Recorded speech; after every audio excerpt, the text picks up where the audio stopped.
Yes. Well, I'd like to comment on one difference between meaning-based therapies and symptom-based therapies.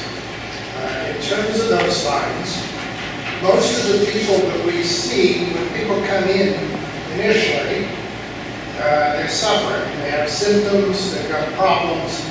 They're on the first part of that green line.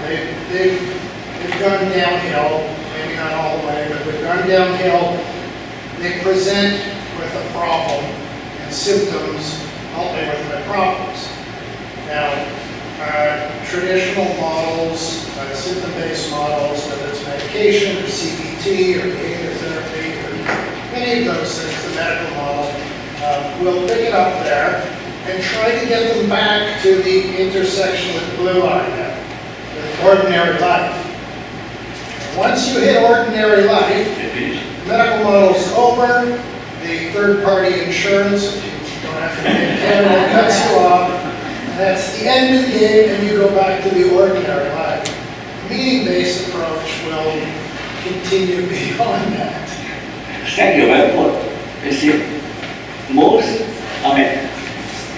you also hear about positive psychotherapy, right? Positive psychotherapy say that happiness trumps suffering. That's nonsense, okay? That's nonsense. Sorry, not a statement. Because happiness can never trump suffering. Suffering is part of being human, always there, okay?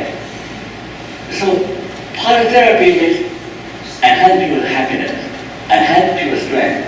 Hopefully, the problem will go away. It doesn't happen, okay? It doesn't happen. It can make you feel better, but the problem is still there. The main therapy is get to the root of the problem, not symptom. Get to the root of the problem, whether it's essential or early history, early childhood. Get to the root of the problem. But aim, that's why I say the aim is not just solve the problem. The aim is tell them to from healing to flourishing. Instead of coming from healing to flourishing. So aim is not that we'll succeed to the problem now, or symptom now. No. The objective is that the people acquire enough tools, like ABCDE or track option, acquire enough tools to build a resilient life. See, a meaningful life is a resilient life, so they continue on the path of personal growth. That's humanistic psychology, right?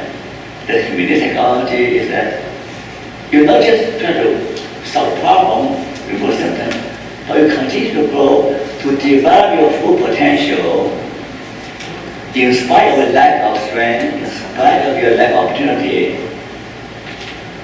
If you have the right attitude, right, the right attitude, and make use of the meaning-making capacity and tools, you can gradually develop a resilient lifestyle.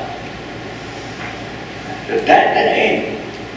The aim of meaning therapy is to produce people who are resilient, who are able to live a meaningful life in spite of their limitation and power. Suffering go away. But able to transcend and rise above their suffering. In that case, not something go away. Oh, you're happy, something go away. No. Suffering is always part of life. So you accept that, and you transcend that.